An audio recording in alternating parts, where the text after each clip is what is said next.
রানাঘাটে রশ্মিকাকে বাঁচানোর জন্য যারা 1 টাকা হলেও সাহায্য করেছিলেন, আজ তাদের সবার জয় হলো। কারণ অবশেষে অস্মিকা সেই 16 কোটি টাকার ইঞ্জেকশনটা পেয়েই গেল, যার জন্য গত 10-11 মাস ধরে লড়াই চালাচ্ছিলেন গোটা বাংলার মানুষ।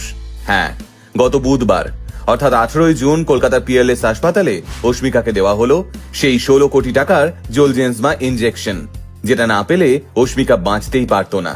আর এটা পুরোটাই সম্ভব হয়েছে আপনাদের লড়াইয়ের জন্য। আপনাদের অক্লান্ত লড়াইয়ের কারণেই একটা ফুটফুটে শিশুর জীবন, একজন অসহায় বাবার হৃদয় আর একজন নাছোড়বান্দা মায়ের প্রার্থনা, এই তিনটেই একসঙ্গে জিতে গেল। রানাঘাটের ফুটফুটে শিশু অস্মিকার যখন মাত্র 5 মাস বয়স, ঠিক তখনই ধরা পড়ে ও আদতে স্পাইনাল মাস্কুলার অ্যাট্রফি নামক একটা বিরল রোগে আক্রান্ত। আর এই রোগের একমাত্র ওষুধ হলো একটা 16 কোটি টাকা দামের ইনজেকশন, যার নাম জোলজেন্সমা। কিন্তু সাধারণ নিম্নবিত্ত ঘরে 16 কোটি টাকা জোগাড় করা মুখের কথা নয়। 16 লাখ টাকা জোগাড় করাই যেখানে পাহাড় ডিঙানোর সমান, সেখানে